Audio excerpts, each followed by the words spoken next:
Amigos de Tribuna Podcast, nos encontramos en una entrega muy especial de Tribuna Podcast junto a la licenciada Melissa Peguero Pérez y un invitado muy especial, el profesor de la Universidad Autónoma de Santo Domingo, Universidad Primada de América, la primera del Nuevo Mundo, qué honor, Francisco Tavares, un profesor joven, un economista brillante con el que vamos a estar tratando distintos temas de interés nacional.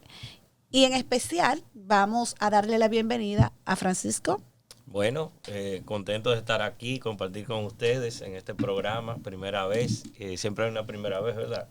Y nada, estoy presto a compartir con ustedes cualquier idea, información, sobre todo del área económica.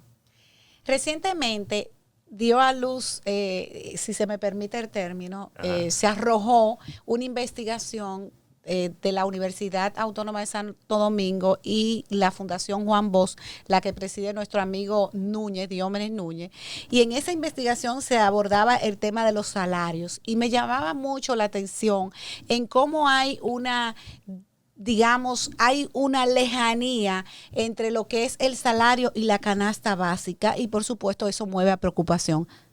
Bueno, fíjate, ese estudio se llama Radiografía del salario y el empleo en la República Dominicana. Es como tirar una fotografía de hoy, o sea, de lo que estamos viviendo hoy en términos de ingresos y también de condiciones de empleo. ¿Qué nosotros extrajimos en ese estudio? Bueno, lo primero es que la gran mayoría de los dominicanos adolecen de lo que llaman pobreza laboral. ¿Qué significa eso? Para que la gente nos entienda, ¿verdad? Porque sobre todo cuando uno está en los medios, habla de cuestiones técnicas o términos, uno tiene que explicarlo. Fíjense que todo el mundo percibe un salario, ¿verdad? Que es su ingreso principal. Entonces, nosotros tomamos ese ingreso principal de salario y lo comparamos con lo que es la línea de pobreza, lo que utiliza el Ministerio de Economía para determinar cuándo una persona es pobre en términos monetarios. Pero a diferencia de lo que ellos calculan, que incluyen no solo ingresos de trabajo por ocupación principal, sino que incluyen una serie de ingresos laborales. Por ejemplo, si tú te dedicas a otra cosa después que tú sales de tu trabajo, es decir, al pluriempleo, te lo incluye como ingreso del hogar. Nosotros excluimos eso porque queremos medir qué tanto el salario del dominicano cubre lo que es esa llamada línea de pobreza, que está en base a lo que tú decías de la canasta básica de consumo familiar. ¿Y qué salió de ahí? Bueno, que el 53% de los dominicanos y dominicanas están sufriendo lo que llaman pobreza laboral, es decir, de su primer ingreso, de su ingreso principal, no cubre lo necesario para poder superar lo que es la llamada línea de pobreza, que para un hogar en República Dominicana en 2023 estaba en 22.005 pesos. O sea que si un hogar dominicano percibía 22.000 en términos agregados, ¿verdad? Porque ahí está mamá, papá y están un hijo. Y promedio en República Dominicana, una familia en términos económicos está compuesta por 3.1 personas. Eso es lo que más o menos se toma. Y en fin, ahí sale a relucir que el 53% de los dominicanos adolecen de pobreza laboral. Y también, otro dato interesante es que el 80% de los dominicanos y dominicanas tienen unos niveles de salario que no cubren la canasta básica familiar. Eso es un gran problema para la República Dominicana y para las familias dominicanas, ¿eh? Claro. ¿Qué deberíamos entonces hacer? Si tú fuera, por ejemplo, Luis Abinader, te toca y tú vienes y te presentan ese informe, ¿qué se supone que debería hacer el gobierno? Bueno, yo creo que siendo Luis Abinader presidente del país y teniendo, ¿verdad?, todo un equipo económico, una institucionalidad, información de primera, porque en el sector público se generan informaciones de primera, estadística. Yo creo que lo que tiene que ver con la política salarial, ahora que se está discutiendo esto, se habla de mínimo salarial, un 20, de aumentar. Él está hablando de un 20%, ¿verdad? Pero como mínimo. Como mínimo. Yo creo que es correcto, ¿no?, en las actuales condiciones en que vive el pueblo dominicano, con los niveles de salario que nosotros tenemos. Nosotros somos la séptima economía a nivel de PIB per cápita. Ahora, o sea, tú divides la producción global de la economía entre la cantidad de población, que somos 10.600.000 y tantas personas en el territorio nacional, y eso te da una cantidad. Nosotros somos el séptimo país que tiene ese PIB más alto. Sin embargo, cuando nos miden en función de los ingresos de trabajo, no estamos en el séptimo. ¿En qué lugar estamos? Estamos dentro de los últimos en América Latina, superados. Entonces, hay una descompensación entre lo que la economía está generando, la riqueza que está generando, y esa y lo que distribución la de esa gente riqueza. está percibiendo en salario, lo que quiere decir que alguien está aprovechando ese gran impulso del crecimiento económico que hemos tenido. Y es que a veces yo siento que se produce como una dicotomía entre el tema de la macroeconomía y de la economía, digamos, básica. Y es que todas esas medidas macroeconómicas y todo ese crecimiento, ¿verdad? Al final no se refleja en la calidad de vida del dominicano y en su capacidad adquisitiva. Pero a mí me gustaría preguntarte, tal vez nosotras pudiéramos entender todo lo que tú dices, por ciertas condiciones, ¿verdad? Pero economía en cucharita. Okay. ¿Qué? Me gusta ese economía término, en cucharita. cucharita. ¿Cuáles son los elementos que se consideran para describir la canasta básica familiar? Para aquellas personas que nos ven y que de repente pudieran entender que solo se refiere uno a los alimentos o que solo se refiere uno a la parte de educación. ¿Qué incluye la canasta básica familiar? Mira, la canasta familiar dominicana está compuesta de 364 artículos. ¡Wow! Wow, te O confieso sea, que muy poca gente sabe que la canasta básica familiar está compuesta de 300. Es los 364 artículos según el Banco 64. Central. Para calcular el IPC, que es el índice de precio al consumidor, que es para medir la inflación, toman como una cesta de bienes, de lo que más consume una familia. Eso es cambiante. Cada cierto tiempo hay que cambiar la dinámica porque de los artículos, porque la dinámica de consumo de los hogares va cambiando en función de la mejoría de los ingresos, etcétera, etcétera. Pero son 364. Entonces, ¿qué incluye eso? Bueno, alimentos y bebidas no alcohólicas. Ahí está el pan, ahí está la comida esencial que la gente necesita para sobrevivir, carne, sobre ¿verdad? todo el dominicano, la carne de pollo, carne de res, etcétera. Educación. Educación, salud, está también vivienda, que es el tercer componente que más aporta en términos vamos a decir, de lo que más gasta una familia en promedio. Está primero alimentos y bebidas no alcohólicas y transporte, y en tercer lugar está vivienda. O sea, esos son los tres componentes. El pago de Y alquiler. el tema de la salud, porque al final yo siento que las personas nos enfermamos, a veces los seguros médicos no nos dan cobertura para los medicamentos y eso se traduce en que el gasto de bolsillo del paciente y del ciudadano pues se incrementa en la medida en que su seguro médico no tiene cobertura para esos medicamentos a lo que quiere acceder. Bueno, entonces eso que tú mencionas es muy clave para medir la calidad de vida del dominicano, porque una de las cosas que nosotros tenemos que mejorar es precisamente el asunto que tiene que ver con la seguridad social. Ahí entra el componente de las pensiones y sobre todo el componente de la protección ante la enfermedad, que es lo que llaman los llamados seguros de salud, que nosotros pagamos todos los meses, contribuimos a un seguro de salud que tiene una determinada cobertura. Ellos tienen una especie de plan básico de salud donde incluyen una serie de servicios.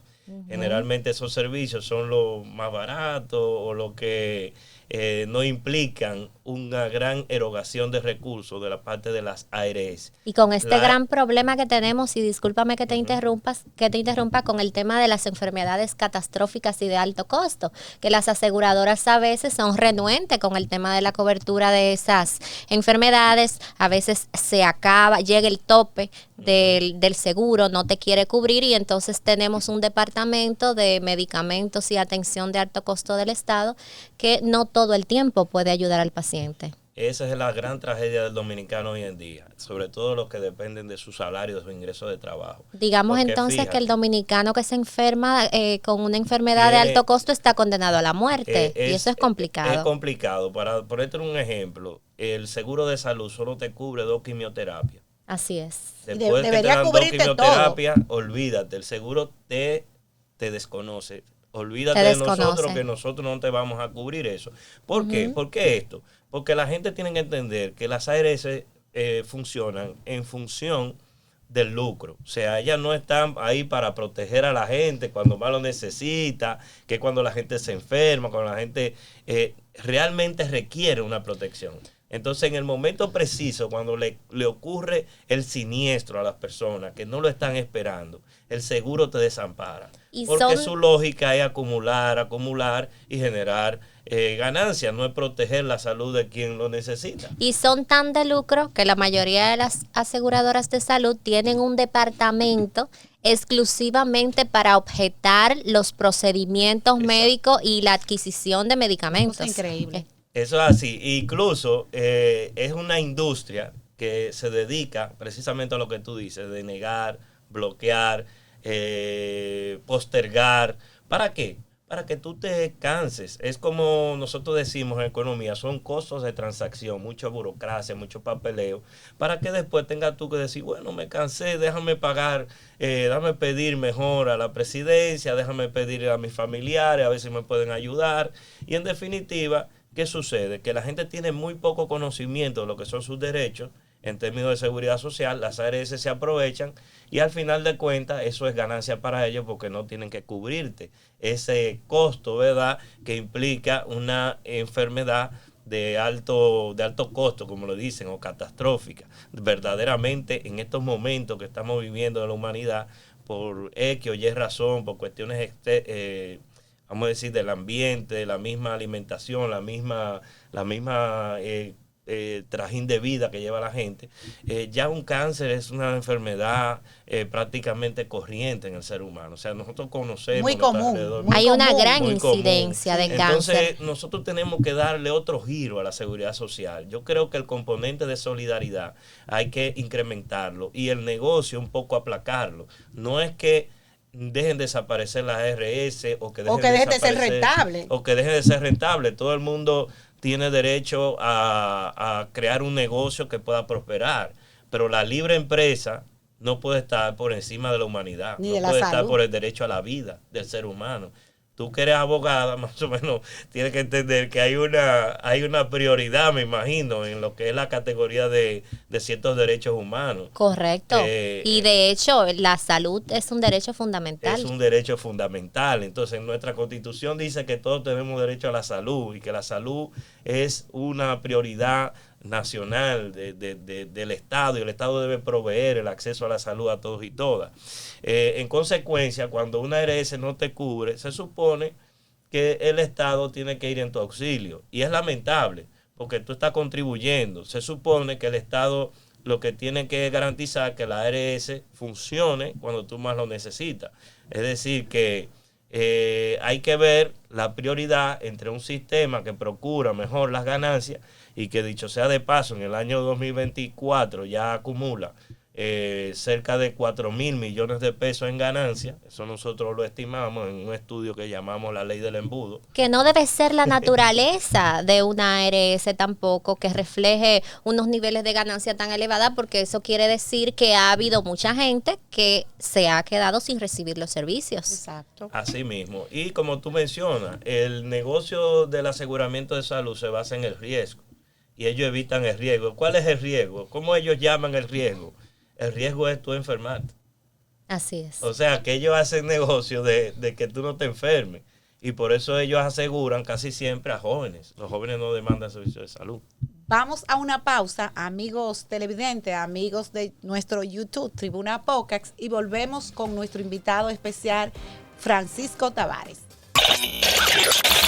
Nadie dura 30 y pico de años trabajando de manera ininterrumpida. ¿Por qué? Porque aquí esto es un mercado de trabajo donde la gente, por ejemplo, principalmente las damas, hay mucha ¿verdad?, rotación. se embarazan, pierden los empleos, los hombres a veces cambian de trabajo, a veces no están en la formalidad, sino en la informalidad. Es decir, que pasa un buen tiempo sin cotizar.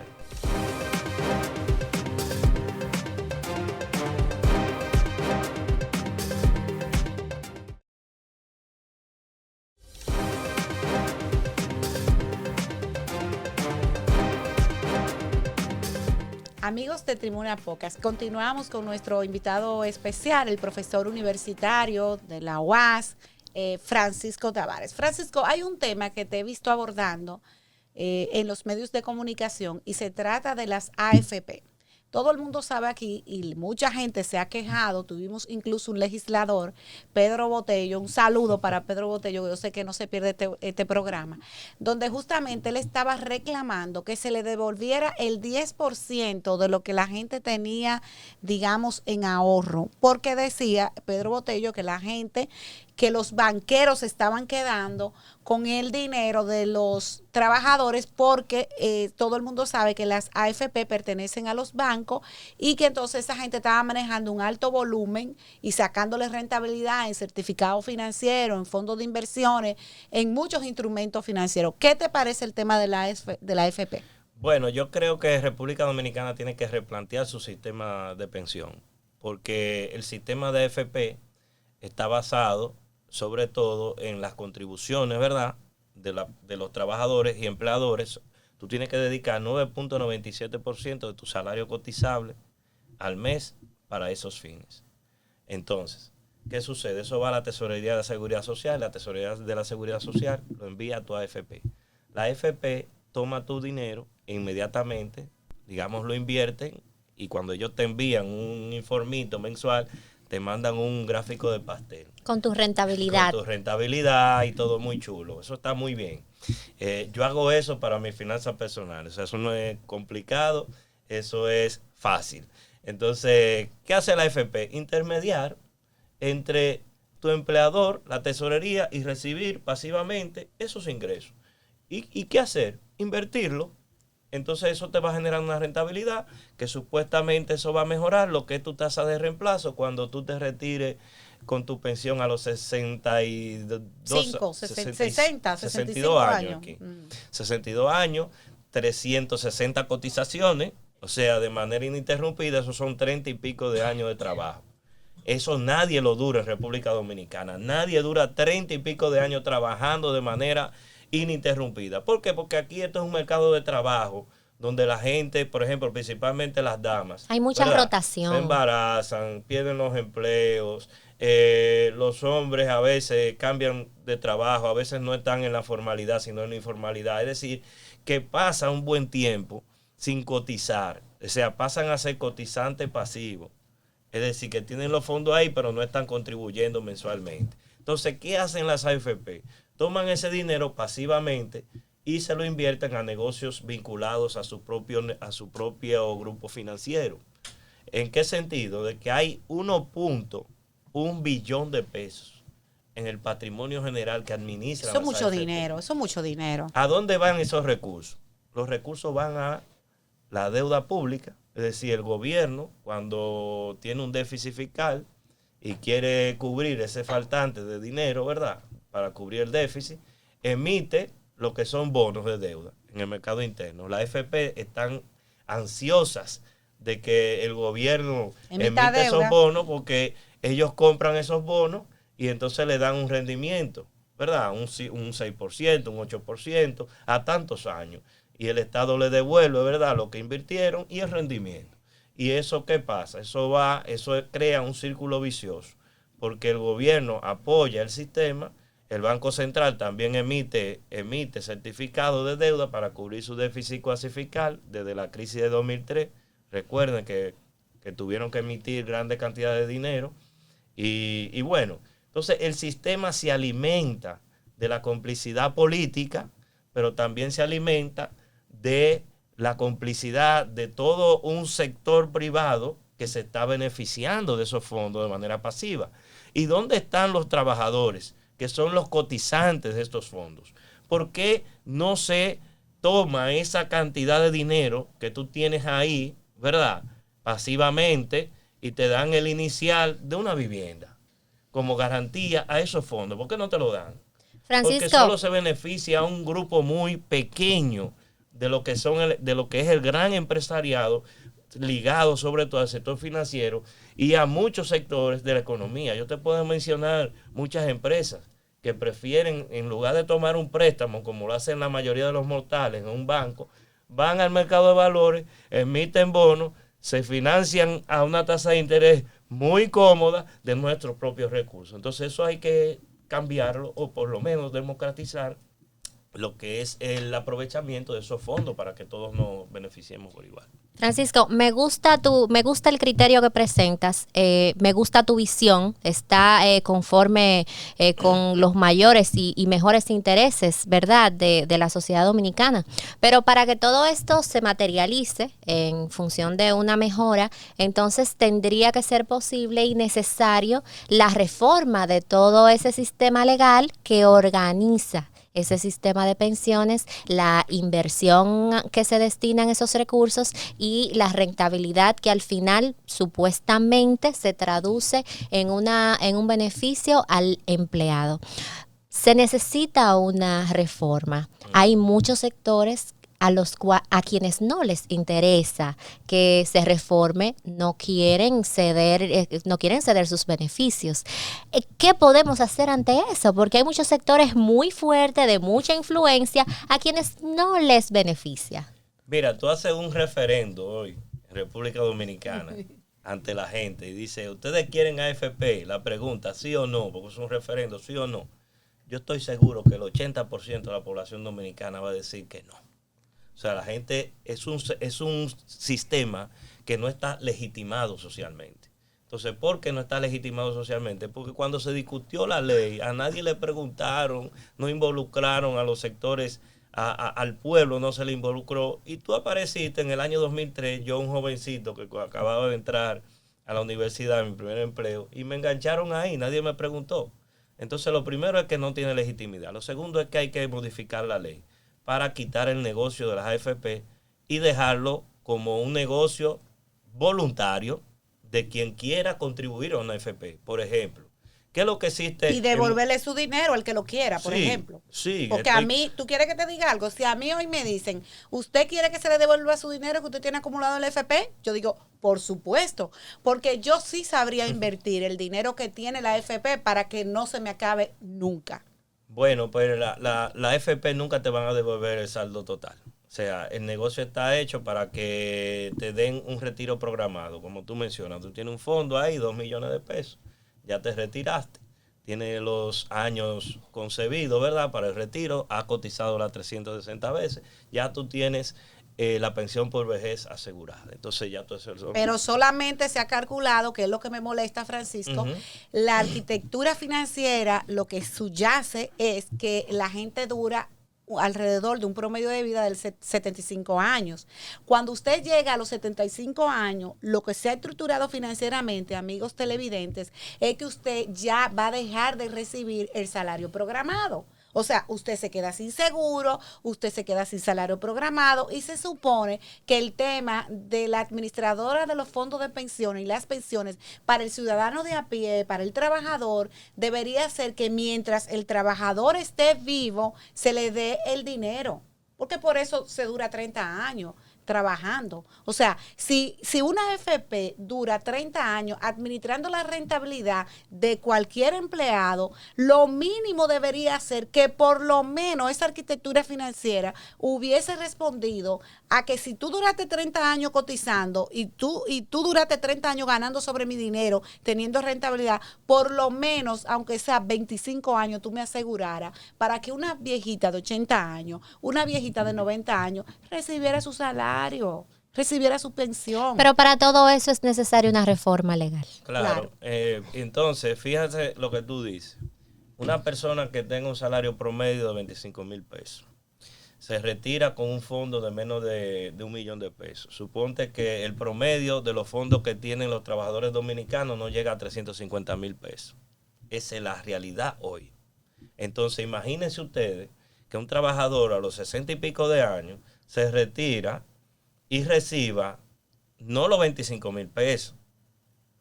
Es una tasa de reemplazo, que es un porcentaje de tus últimos salarios. ¿Y cuánto es la tasa de reemplazo que se calcula va a tener el sistema? Se han hecho varios estudios y ninguno han dado más de un 30%.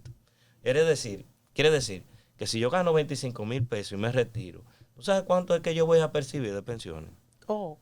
5,000 pesos. 5,000 pesos. 5,000, 4,000. 6,000. Sí. No puedo ponerlo en función de lo que yo gano. Ni siquiera el 20% de lo que vale la canasta básica familiar, Ni siquiera. Entonces, quien envejezca. Pero no solamente eso. Quien envejezca en República Dominicana bajo el sistema de pensión de capitalización individual, dígase AFP, va a ser pobre.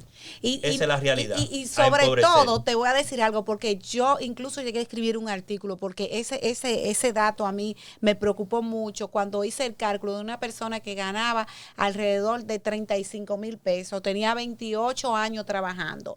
Y a mí me dio, financieramente hablando, que cuando tú traías el salario de pensión, él podía comprar al día de hoy lo que se compra con 2,000 pesos.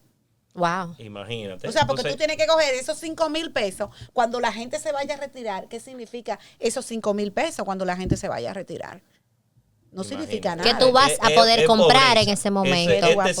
Este sistema es pobreza y generar ingentes recursos para quienes sustentan este negocio. ¿Ustedes saben cuánto es el ingreso, las ganancias que han tenido las AFP desde que existen en el 2004, que ellos comenzaron a operar, hasta el año 2023? ¿Cuánto es el número? Han acumulado en ganancias más de 80,000 millones de pesos, y además han acumulado un gasto de operación, es decir, el negocio de las AFP funciona sin ningún tipo de inversión cuantiosa. Porque no tiene ese costo operativo ni financiero alto. No es una industria, no tiene maquinaria, no tiene equipo. Entonces, ¿cómo es que ellos gastan más de lo que ellos supuestamente perciben en beneficio? O sea, en el 2023 ellos generaron 5,021 millones. ¿Ustedes saben cuánto fueron los gastos operativos de las AFP? ¿Cuánto? 5,300 y pico de millones. Entonces, ¿qué es lo que ellos hacen que hace que su negocio y la operación de su negocio sea tan caro?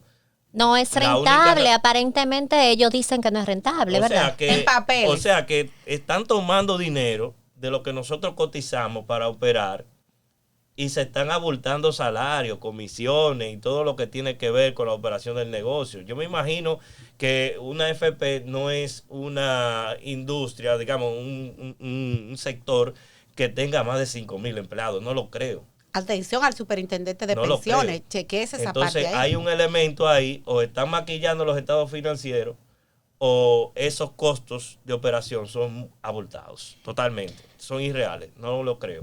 Tenemos un gran desafío entonces en ese sentido, porque existe muy poca probabilidad de que, como usted planteaba, se presente un referendo o un mecanismo de consulta, digamos, en ese sentido, y que la población dominicana tenga la capacidad de decidir qué quiere hacer con esos recursos. Sabemos, y se ha evidenciado también por otro lado, que ha habido inercia en el tema legislativo. Los senadores y los diputados no quieren legislar sobre este tema. Entonces, a la gente hay que decirle que existen otras figuras jurídicas para incidir también. Hace unos años se aprobó la ley que permite que una cantidad muy reducida de ciudadanos, de electores, puedan proponer un proyecto de ley. Una iniciativa legislativa. Es la figura justamente de la iniciativa legislativa popular. Ciudadanía, ustedes tienen derecho a proponer iniciativas legislativas. Debe crearse un movimiento al margen de lo que algún diputado ya ha iniciado, ¿verdad? Que pareciera que ha logrado pocos resultados. Deben los ciudadanos que juntarse, organizarse y someter una iniciativa legislativa popular en este sentido. Mira, ¿Qué es lo que está pasando? Nosotros en el año 2022 sometimos un proyecto de ley de modificación a la ley 8701, que es el fundamento. ¿Nosotros quién? Bueno, ahí está la Coalición por una Seguridad Social Digna, que es un conjunto de organizaciones sociales. Digamos que ustedes fueron los autores del proyecto de ley, pero la sometieron a través de ¿cuál legislador? Lo sometimos a través del legislador Pedro Martínez, de Alianza País, y también de Pedro Botello, que también asumió el proyecto y trató de impulsarlo lo más que podía, pero en realidad Lo que sucede es que el lobby financiero, que es el que sostiene, ¿verdad?, la ley 8701, realmente tiene a muchos legisladores de su parte, y eso no pasó de ahí. Cuando comenzó el proceso de consulta popular para la modificación de la ley 8701, que los legisladores se trasladaron a distintas provincias del país a escuchar a los trabajadores y a la gente en común, tuvieron que parar. ¿Por qué tuvieron que parar? Porque la gente se comió vivo el sistema y comenzó a contar las vivencias que han tenido con el sistema de salud. Comenzaron a hablar de las cuestiones de las pensiones miserables que están teniendo. Es decir, la gente se empoderó del tema, pero los legisladores dominicanos realmente le fallaron al pueblo, le fallaron y le siguen fallando. ¿Por qué? Porque ellos tienen un régimen de pensiones. ¿Por qué ustedes no se pensionan con las AFP? ¿Por qué ustedes no cotizan a las AFP como lo hace la mayoría del pueblo dominicano trabajador? Tienen un sistema de pensiones privilegiados. Con 2 periodos se van con el 70% de su salario. Con 3 periodos se van con el 100% de su salario. Entonces, así mismo lo tienen los jueces, y realmente cuando a mí me dio de todo, me sudoré esa vez cuando vi los montos de las pensiones de los salientes jueces del Tribunal Constitucional. Don Milton Rey Guevara, por ejemplo, con una pensión de 750,000 pesos. Wow. Entonces, ¿cómo es que una persona a ese nivel, que yo no digo que no haya tenido sus aportes para el país, claro que sí, y se respeta eso, pero señores, 750,000 pesos para las finanzas del Estado, cuando aquí hay gente que tiene pensiones solidarias de 6,000 pesos. Interesante, Entonces, interesante. Señores, esto hay que verlo desde el punto de vista no solo técnico, sino desde el punto de vista humano, de equidad, de justicia. Son dos realidades que se encuentran Totalmente. de manera extremadamente opuesta. ¿Por qué no socializamos, verdad, el sistema que tienen los legisladores? Hacerlo algo parecido como el que nosotros propusimos, que fue cuánto tú cotizas, cuántos años tú has cotizado, cuál es tu nivel de ingreso y cuál es tu nivel de, vamos a decir, cuánto te va a cubrir de tu último salario ese aporte, un 80, un 70, por fin, eso. Entonces, nosotros estamos planteando una alternativa. Amigos de Tribuna Podcast, vamos ahora a una pausa comercial. Si hay una demanda de dólares, que digamos que a los finales de año es normal que haya un poquito de deslizamiento hacia arriba de la tasa de cambio. Ahora, lo que está ocurriendo actualmente no es normal.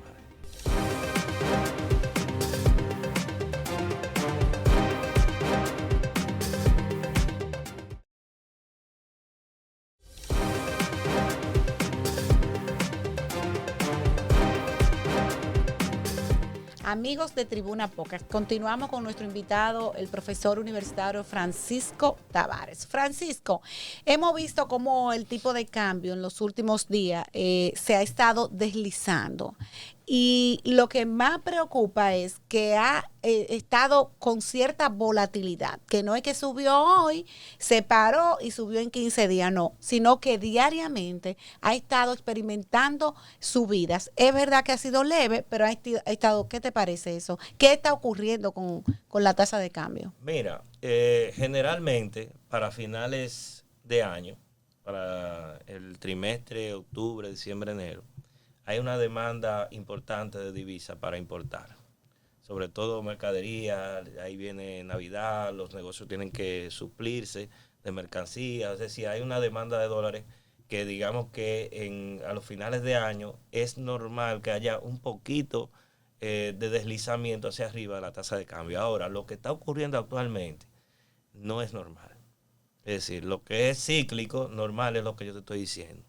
Pero lo que está ocurriendo actualmente se debe a una razón esencial, y es que el Banco Central Dominicano, llevando, ¿verdad?, la idea de dinamizar la economía, ha reducido la tasa de política monetaria cuando la Reserva Federal, que es el Banco Central de Estados Unidos, mantiene altas las tasas de interés, porque en Estados Unidos aún hay presión sobre los precios, es decir, hay inflación. Y ellos han sido conservadores, reduciendo poquito a poquito esa tasa de política monetaria. ¿Qué pasa cuando hay un diferencial de tasa de interés entre los bonos de la reserva del tesoro y la tasa de política monetaria? Que muchos inversionistas toman sus dólares de la economía dominicana y van y lo colocan en un instrumento financiero que le dé un rendimiento seguro e importante en dólares en los Estados Unidos. Entonces eso está generando una presión al alza del dólar y depreciando nuestra moneda.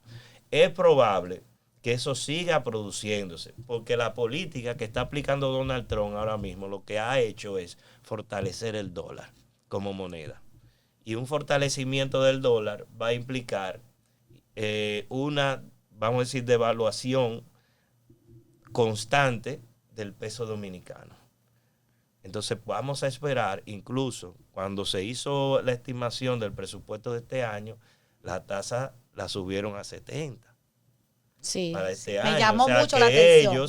Que ellos se están anticipando porque ellos saben que para hacer las estimaciones del presupuesto, donde se importan mercancías, donde que se trae combustible y demás, ellos tienen que tener esos factores pendientes. Y el Banco Central y el Ministerio de Economía y Hacienda tienen información de los mercados extranjeros y cómo se están comportando los mercados de divisas y cómo las políticas que está implementando Donald Trump van en el sentido de fortalecer el dólar. ¿Por qué? Porque Donald Trump lo que está haciendo es, utilizando los mecanismos punitivos de los aranceles, es decir, golpear a los países que tienen superávit comerciales con Estados Unidos, o sea, que ellos le venden más que lo que Estados Unidos le vende, para equilibrar un poquito, y eso va a generar, ¿qué va a generar? Va a generar que el dólar, como no está saliendo emisión, ¿verdad?, dinero vía las importaciones para esos países, eso va a generar un ahorro en dólares que se va a quedar en la economía estadounidense. Y eso va a fortalecer el dólar y va a posicionar y va a fortalecer la economía de Estados Unidos, de alguna manera. Entonces, esa política es probable que aumente la inflación en Estados Unidos, porque ya no se va a abastecer de mercadería china barata, de insumos chinos baratos y de México para producir los bienes industriales en Estados Unidos. Es decir, que esos bienes industriales van a aumentar. Todo esto se traduce también en un alza de los precios de los productos aquí también en la República Dominicana. Exactamente, porque hay que tener pendiente de que esa política proteccionista de Donald Trump lo que va a aumentar el costo de producción de muchas empresas. Incluso hay empresas agrícolas que producen con mano de obra extranjera indocumentada. Entonces, cuando Donald Trump saca a esos trabajadores que trabajan por salario quizá un 70, un 50% más barato que lo hace un estadounidense documentado, entonces eso se va a traducir a los bienes de consumo finales, porque tú no vas a tener gente que te haga eso, que te recoja la fresa, que te recoja la sandía en California, las naranjas, etcétera, si tú no le pagas un mayor salario. Entonces, todo lo que él está haciendo va a generar un proceso inflacionario y va a hacer entonces, no que el Banco Central de Estados Unidos, la Reserva Federal, baje la tasa de interés, va a tender a aumentarla.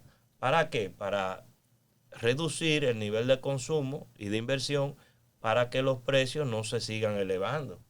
Entonces, si nosotros no le caemos atrás, si el Banco Central Dominicano no eleva las tasas de interés, más todavía las tasas de interés. Bueno, nosotros somos un banco central de un país dependiente económicamente. Entonces nosotros no tenemos independencia monetaria. Pero Francisco, general. no me diga Entonces, eso, por Dios, que todavía va a subir más la tasa de interés y el tipo de cambio. Eso supone mucho miedo en los consumidores. La gente no va a poder acceder a una vivienda, a un vehículo. Todo se va a encarecer, entonces. Esas son de las cosas que pueden estar ocurriendo. Francisco, una libra de café cuesta 329 pesos. Nosotros los economistas no tenemos una bola de cristal de lo que va a pasar, pero estamos viendo las tendencias. Si eso sigue así y Donald Trump cumple con todo lo que él tiene ahí, ¿verdad?, en la cabeza, que es una persona muy volátil, en términos de las decisiones. Si aumenta las deportaciones, si aumenta los aranceles para protegerse contra los países competidores, esto va a generar inflación interna y va a llevar al Banco Central de allá a elevar la tasa de interés, y nosotros vamos a estar presionados para aumentar la tasa de interés, porque si no, el dólar se va a alejar cada vez más del peso dominicano. Pero en la medida en que el dólar se aleja, se produce entonces también como una cierta timidez en el empresariado de emprender algunos proyectos que tal vez tenían en carpeta y dicen, espérate, no puedo hacerlo ahora porque todo se está incrementando de precio. Esto entonces, supone un gran desafío. Y pone un gran desafío para los agentes productivos dominicanos, sobre todo los que producen para el mercado interno, porque el turismo, por ejemplo, y la zona franca que venden fuera, eso le va a beneficiar mucho, porque ellos van a aumentar sus exportaciones, van a venir más turistas acá porque se van a encontrar el país barato en términos de consumo en dólares. Y eso por ese lado puede ser positivo, pero para nosotros, los mortales que vivimos en República Dominicana, que consumimos gasolina, que consumimos combustible, compramos vehículos, compramos casas en pesos dominicanos, no en dólares. Que no tenemos los beneficios de las zonas francas. Exactamente. Entonces eso nos va a afectar grandemente, y ciertamente lo que invitamos a la población a que sea comedido, a que esté vigilante, ¿verdad?, de la situación financiera internacional y tome medidas. ¿Este es un momento adecuado para tomar un préstamo? Ahora mismo, yo no creo, ¿no? ¿Cómo? Hay que tomarlo ahora porque entonces va a subir más. Yo no sé si el encaje legal se lo están dando a 10%, como dice el Banco Central, y para vivienda. Bueno, que liberen el encaje legal. Porque si no, eso se queda para negocio de la banca. 35,000 millones, yo tiré un cálculo y dije, ven acá, ¿y quién puede conseguir un préstamo? Si yo quiero una vivienda de bajo costo, que son casi 6 millones de pesos, a un 10%, ¿cuánto es lo que debo de pagar? Son 40,000 y pico de pesos. Es que es improbable entonces, conseguir un préstamo a un 10%. ¿Dónde? Dime entonces, dónde que yo voy. No, y sobre todo que la banca tiene como regulación que si la cuota es 40, tú debes ganar 3 veces esos 40. Exacto. Entonces las normas prudenciales del banco dicen que usted no puede prestarle lo que usted no puede pagar. Entonces se supone que usted debe tener un 35% para financiamiento y lo otro que usted lo tenga libre. O sea, una gente que gane 50,000 pesos, 60,000 pesos, no va a poder comprar una vivienda de bajo costo.